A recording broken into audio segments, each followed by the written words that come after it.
Hi guys, how's everybody doing? I hope happy, healthy, and safe. So if you're new here, hi, my name is Christina and I live in Mexico. And I cross the border to go to work. And while I do that, I make videos talking about my life, daily life, stuff going on in the world. I give my opinions on just stuff. And I do hope you guys subscribe. There's a little bit of something, there's a little bit of everything for everyone. So definitely subscribe. And if you guys are returning, hi guys, thank you so much for coming back. I love and I appreciate you all. So as always, I'm going to work, which means I have to put my face on. So ignore my rummaging and makeup. No makeupness. I started making some videos about women and relationships, and I'm going to continue. And I kind of wanted to talk about men who come on too strong, because I feel like this happens a lot. And men are like, why weren't they talking to me? Or why don't they, you know, blah, blah, blah, whatever. And I think the same thing can go for women as well. I think women can make this mistake also. You know, I think it's something that both men and women can mess up on, you know? So I'm going to talk about that.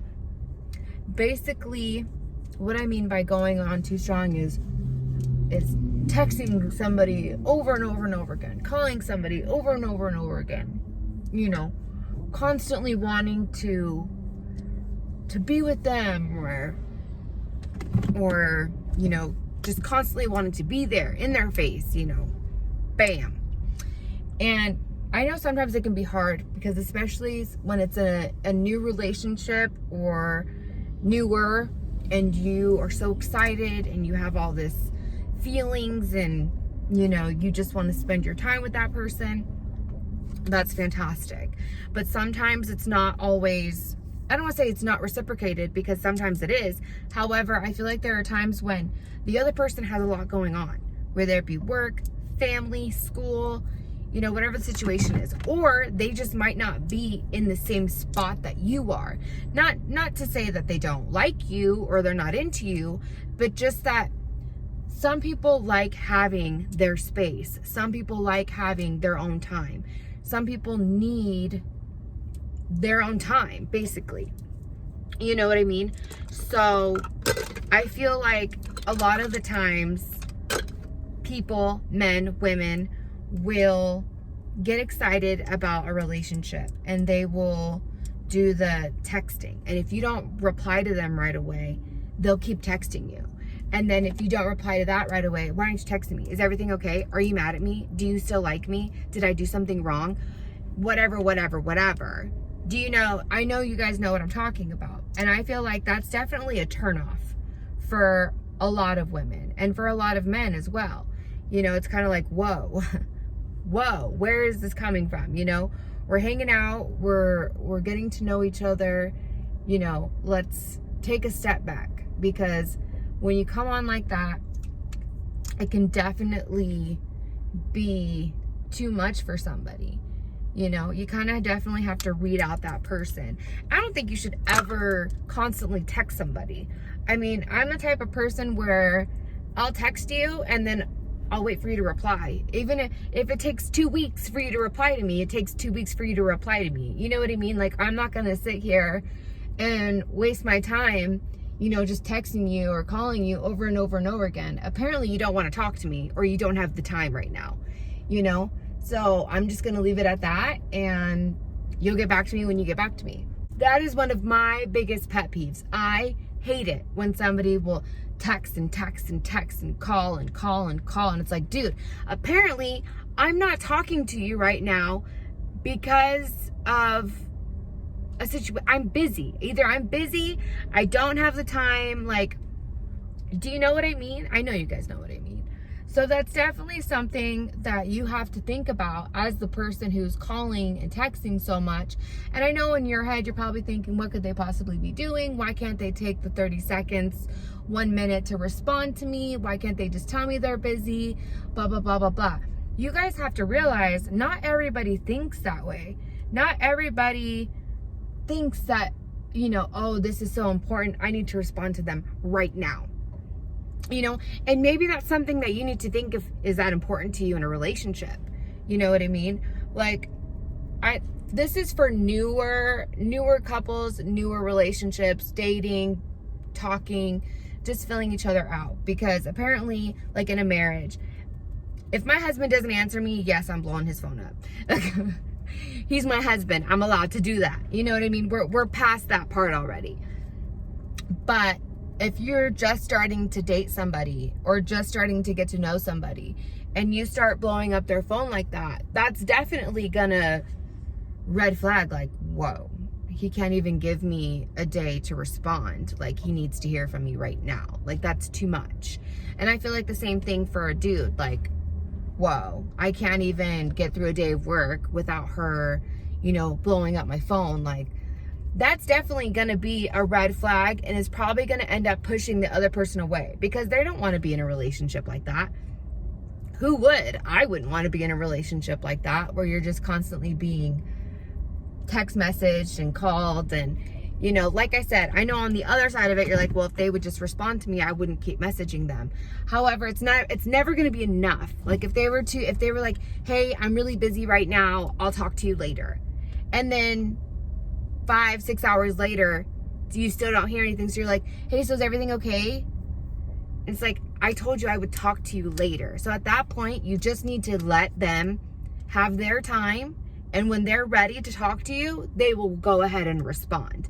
Does that make sense? Like, I know a lot of people are like not digging that, you know, but I really do think that's super important, especially in a new relationship or a new, you know, situation, even in a friendship, you know what I mean? It doesn't even have to be romantic, but I think just anything in general, it's just, you cannot stalk and over bombard the person with texts and phone calls. Like, I just feel like that's going to be way too much for anybody.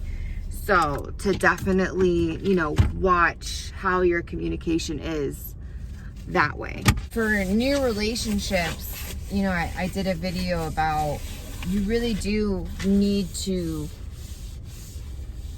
be yourself, be open with what you're looking for. Unless you're young and you're just looking to have fun and just date around and get to know people, like, that's totally fine. You know what I mean?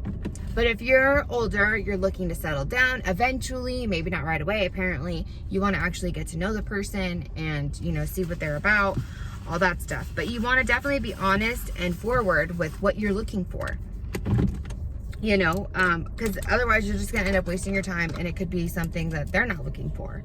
So I just feel like honesty is the best policy. I feel like you need to be understanding of the other person's situation, whether they're, you know, busy with work or school or whatever they're doing. You know, you need to have respect for them, their time, their space. You know, everybody needs their own time. Even married couples need their own time, you know? It's just something that is healthy. You should never rely on another person for happiness. If you can't be happy just by yourself, then you need to work on yourself, because you should never rely on another person to give you happiness. You can have them contribute to your happiness, but definitely never depend on somebody else to give you that happiness that you're seeking. Which is why I feel like it's really important that everybody has a certain amount of time where they are just by themselves. Because I know there's a lot of women and even men out there who have had very little time where they were single. They've always been in a relationship. And I feel like that can be kind of dangerous for some people, because you really don't know what it's like to be alone.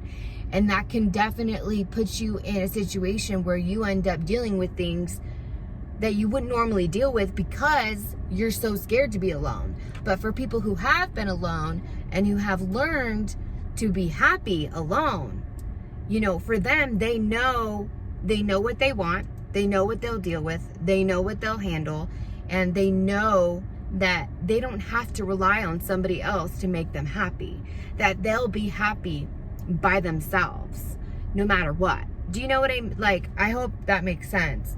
I just feel like that is something that's really important for everybody to know and really take a grasp on, is if you cannot be happy alone, you're not going to be able to be happy with somebody else. You may try or pretend or whatever, but at the end of the day, internally, you're having some type of issue that you're going to end up relying on the other person to give you that happiness. And if they can't, because chances are in some way they can't, you're going to end up blaming them anyway, when in all reality, it was you that needed the help and needed to work on yourself from the get-go. So I hope that makes sense a little bit. I definitely feel like being honest and forward in the beginning of a relationship is super important. Definitely you want to make sure that you guys have similar interests, whether it's movies or TV shows or music or goals in life. Those things I feel like should definitely be similar. I know I've heard a lot of like opposites attract. And sometimes they do. I think that's more of like personality wise. Like if you have somebody who's really serious, who takes life very seriously, super responsible, very strict and stuff like that, and they end up getting, married to somebody who's really spontaneous, really funny, likes to have a good time, complete opposite. Sometimes they can do well together because they kind of balance each other out. The fun one can show the serious one how to have fun, and the serious one can show the fun one when it's time to be serious and responsible. So even though they may butt heads at times, it can generally even out the relationship. So that's why I feel like a lot of the times the opposites can attract. And I feel like sometimes that works, but I think it also depends on the actual person themselves and what they can handle. Because I do know that there are people out there who are super serious and wouldn't be able to handle somebody who's goofy and funny and, stuff like that. They just cannot tolerate it at all. So for that, they would definitely need to look for somebody that's like them instead of opposite from them. So there's just so many different, characteristics. And when you're dealing with multiple characteristics, you gotta really think, can I live with this for the rest of my life? Is this gonna bother me? Is this something I can live with? Is this a deal breaker? And I feel like that's why it's so important to be by yourself, because that's really when you can focus on what you want, what you're looking for. And then that way, when it is time, or when somebody does enter your life that you're ready to be in a relationship with, you already know what you're looking for. You already know what you want. You already know what you don't want. You already know what you'll put up with. You already know what you won't put up with. And I feel like that really just does put you on a healthy relationship path, if that makes sense. Does it make sense? I hope so. So yes, I'll leave it at that for this one. I hope you guys enjoyed this video. Definitely give me a like, share, and subscribe, of course, and I will see you guys in the next one. Bye.